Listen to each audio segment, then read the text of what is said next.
Good morning and welcome to the Core Connection. I'm Mira Rubin here with you on Enlightened World Network. And today's topic is coping strategies. We cultivate all kinds of strategies to cope with situations, emotions, to sort of deflect them. So sometimes we cope with the response of anger or numbing or humor or anyway, there's a multitude of these kinds of behaviors, and we'll be talking about that today and how we might be able to maybe instead just process things as they arise, or at least in time proximity to when they arise, if not immediately. So before we get started, let's just take a couple minutes first to get present. Let's take a deep breath in through your nose and hold it.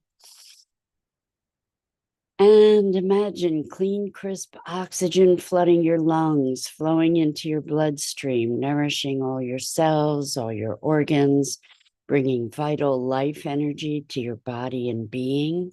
And as you exhale any tension, stress, negativity, fatigue.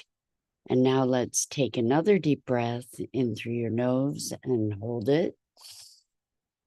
This time, imagine brilliant, bright light lighting you up from the inside out, illuminating, electrifying, and energizing all your cells, your molecules, your electrons, creating a brilliant beam of light and energy from your heart out into the world. And as you exhale any remaining tension, stress, negativity, fatigue. And now let's press our palms together, vigorously rub your hands together to feel the friction, the temperature, the pressure, the motion, the tickling and tingling when you stop. And allow all those sensations to bring you present right here, right now, into this remarkable physical form that enables us to experience life. Welcome, welcome, welcome. Good morning, Rosalind. Good morning, everyone who's joining us. So wonderful to have you here with us this morning. So we're talking about coping strategies, and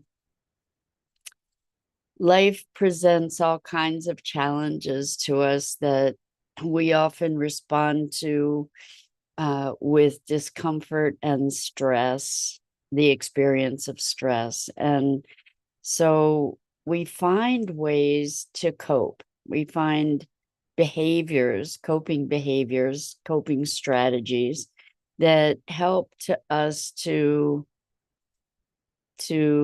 mitigate or modulate the experience of those stressors. And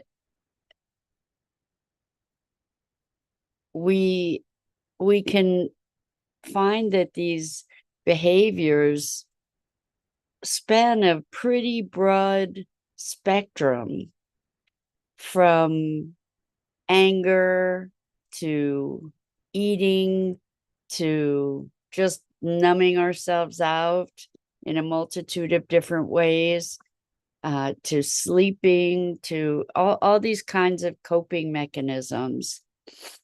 And it occurs to me that perhaps one of the best coping mechanisms is to be addressing what's there when it's there. What a concept, right?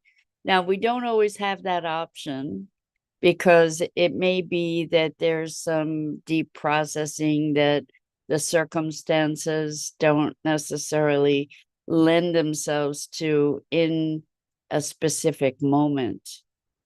But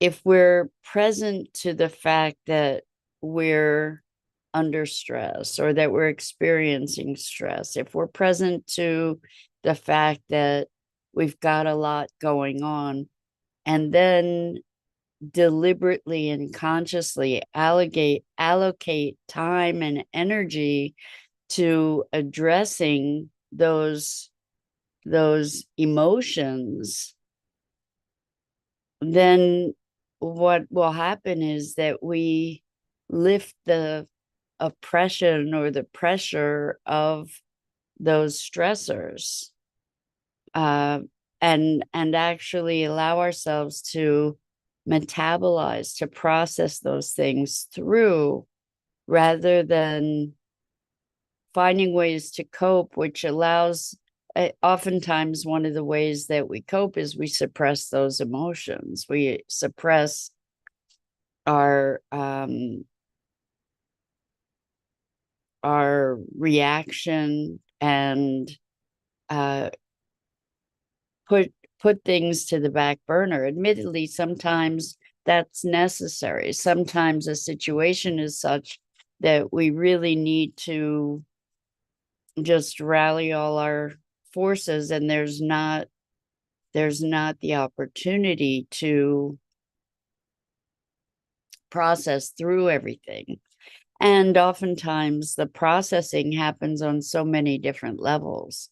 When we're experiencing some kind of emergency, or we're experiencing a shock, or a loss or grief, we don't necessarily have the opportunity to, in the moment,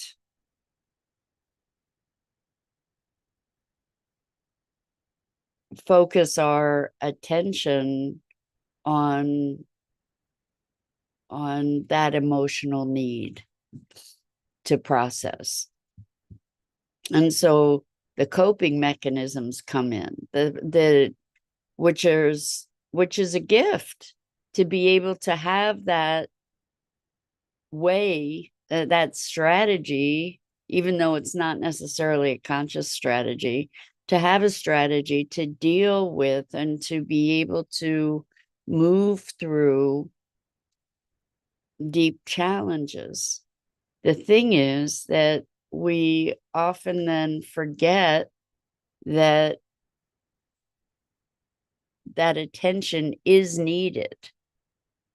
It may not be, we may not have had the opportunity to provide that attention in a moment that,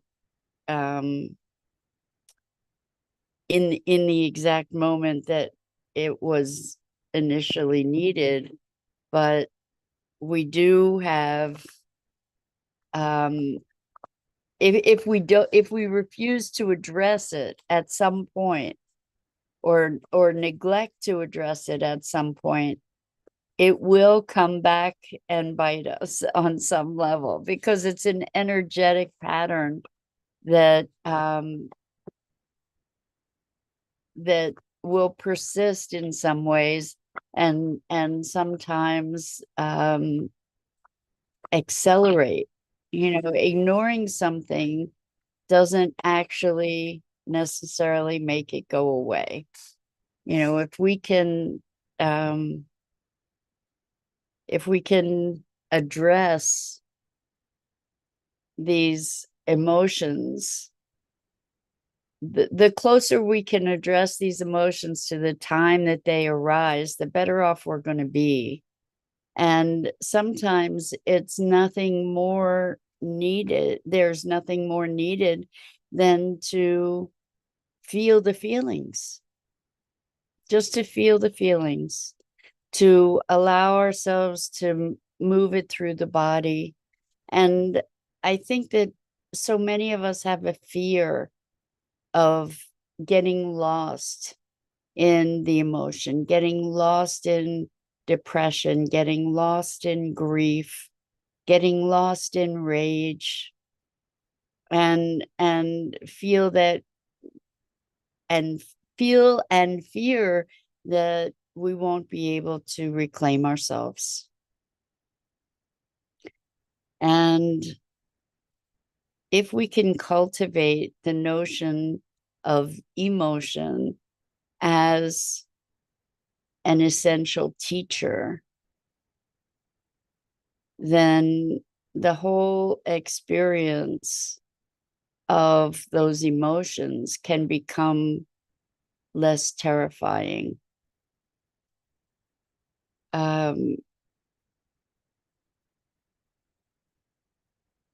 it's almost like a cleansing fire. I'm just thinking of a consuming love, for example, or a consuming grief. And when we think of that consuming, what is it that's happening? What is it that's being consumed? It's a good question to be looking at, where if we think about the cleansing fire, consuming fire, that it's clearing away whatever that energy is. It's allowing it to move. What happens when we deflect or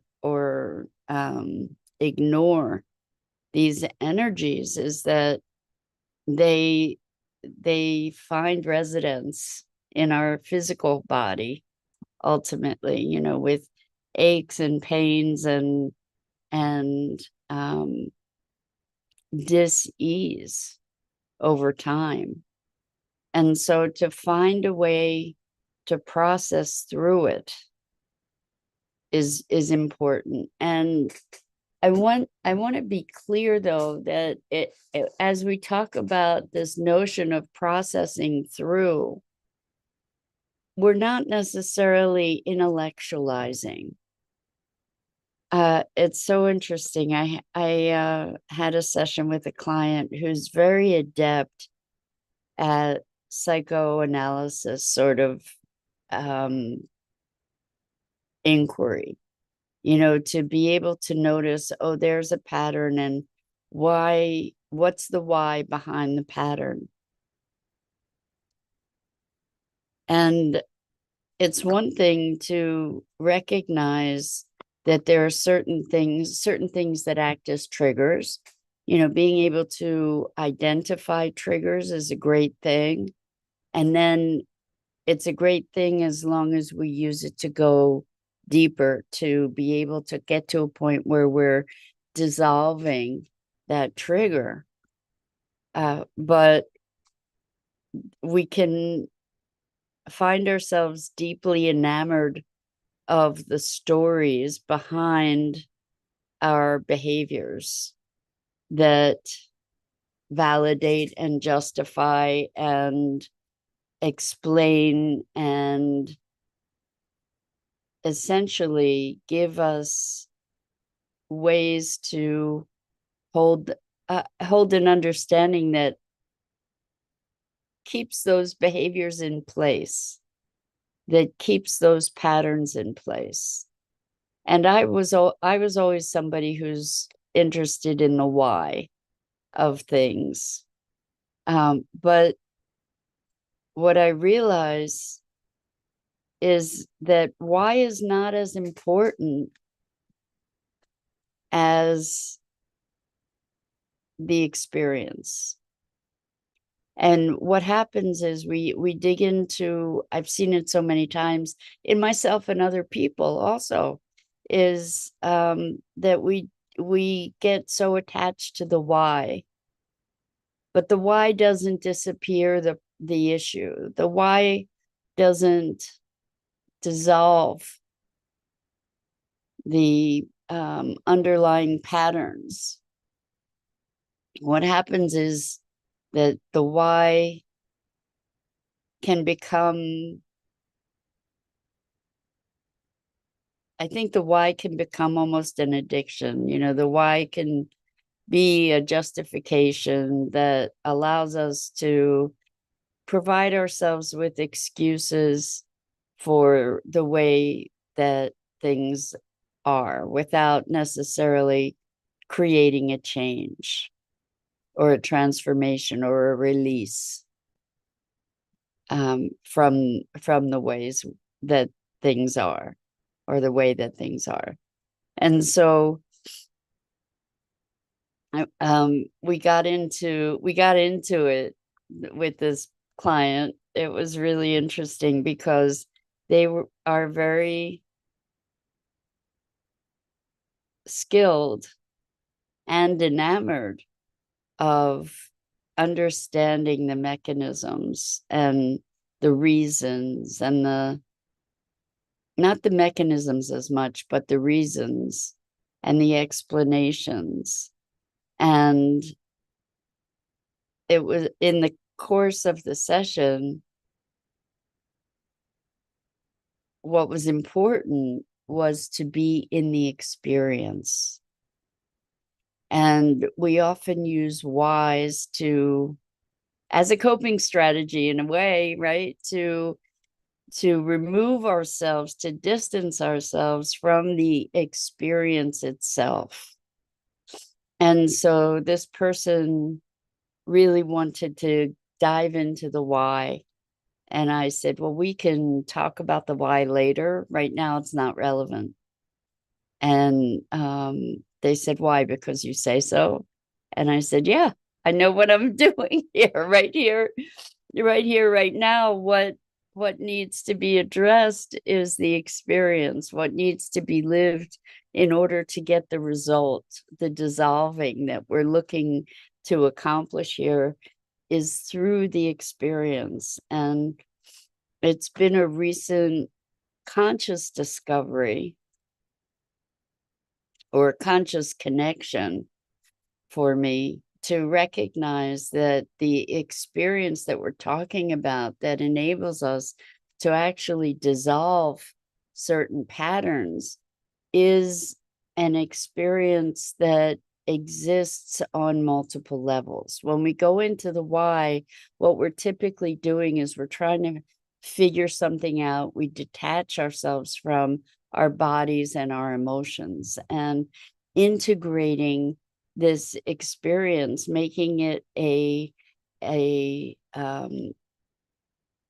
experience that incorporates emotion and our awareness and our physical sensations. When we integrate those three things, things will dissolve. It's really extraordinary. And actually, we can see that even in the art of manifestation. And actually, when I hear about the art of manifestation, it's typically have a thought, see it, and have an elevated emotion around it to power it.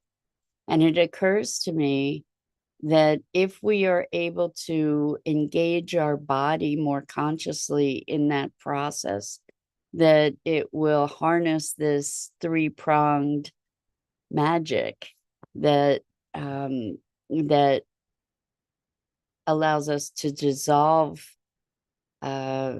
stuck energies. We can maybe also use it to be activating energies. So when we have a vivid imagination of something, incorporating as many senses as possible and an elevated emotion, and then identify where in our body we experience that elevated emotion, and then thread these pieces together, weave them together, so that we have the emotion, we have the thought, we have the sensation, that can be accelerating the energy of manifestation.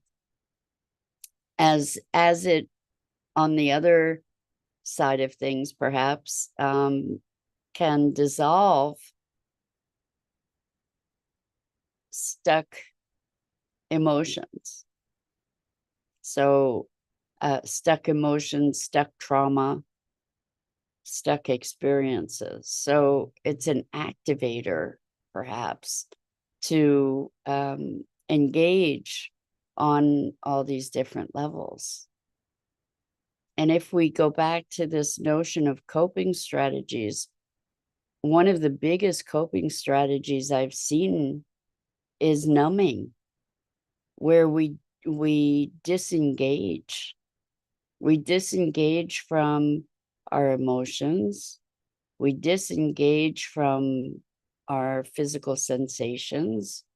We disengage from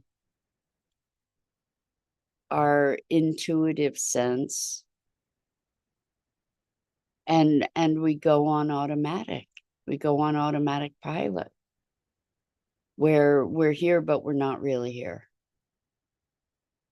where we just disappear ourselves somehow by dissociating, and we go through the motions. And when we go through the motions in life, what happens is we're not present. So we're not really taking the opportunity to complete certain,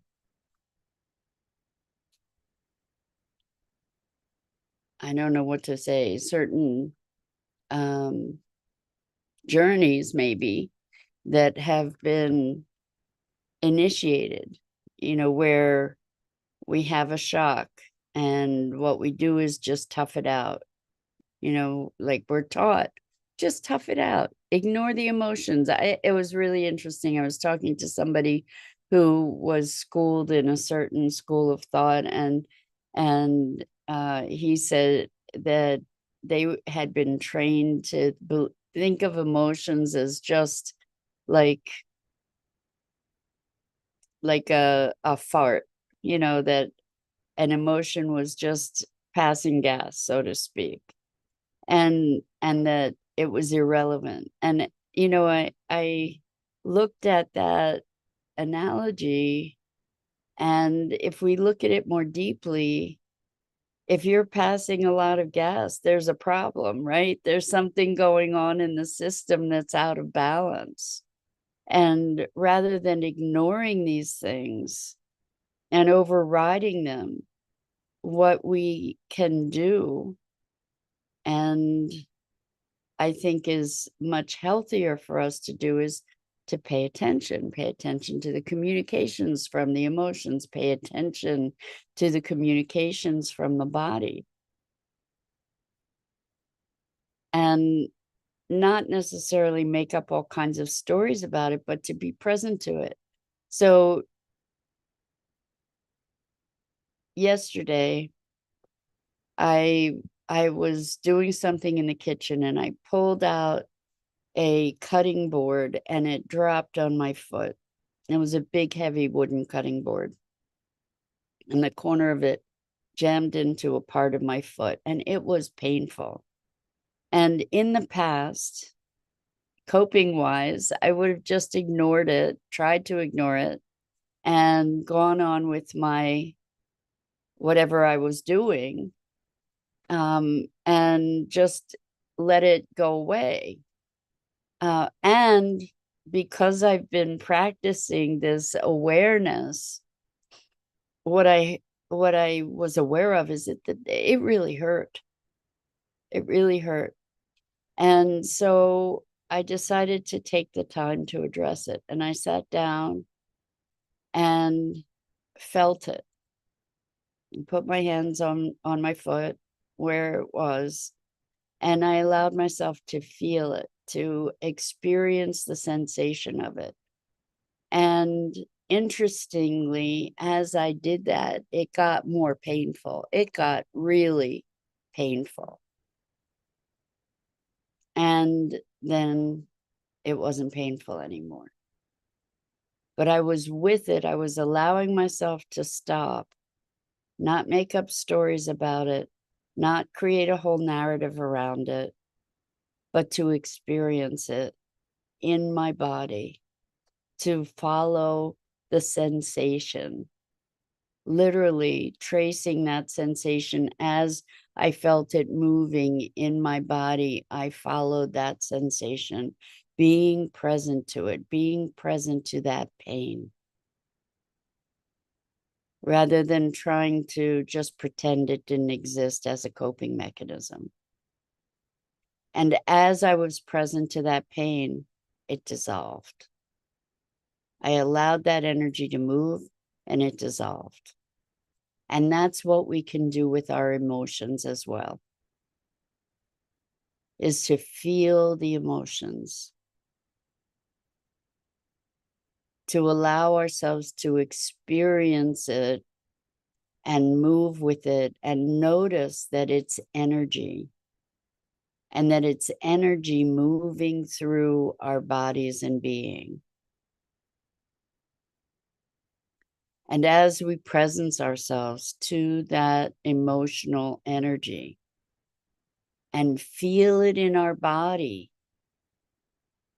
and allow it to move, it will.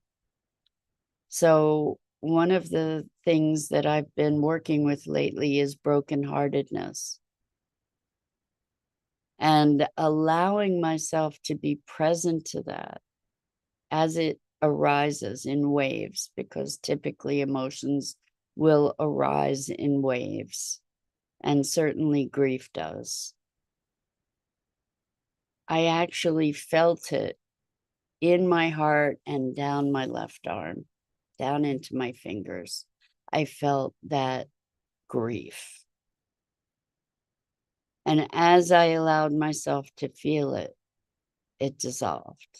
That wave dissolved. And so, without making stories about it, we can allow ourselves to experience our experience. And rather than a coping strategy, it's a way that we can metabolize our experience by feeling the feelings, by feeling the sensations. And maybe we can't do it in the moment of their occurrence, but we can remember to come back to it, to honor the intelligence of our emotions, of our body, of our being as an integrated whole, rather than as something that we're trying to slice away parts of and ignore. So that's it for today. I'm Mira Rubin. This is the Core Connection. And I go live here each weekday morning at 9 a.m. Eastern on the Enlightened World Network Facebook page and YouTube channel.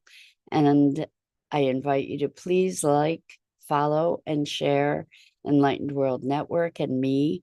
The links are in the description. And as always, it's just a tremendous privilege to have the opportunity to have these morning musings together. And I'm so, so grateful. So until next time.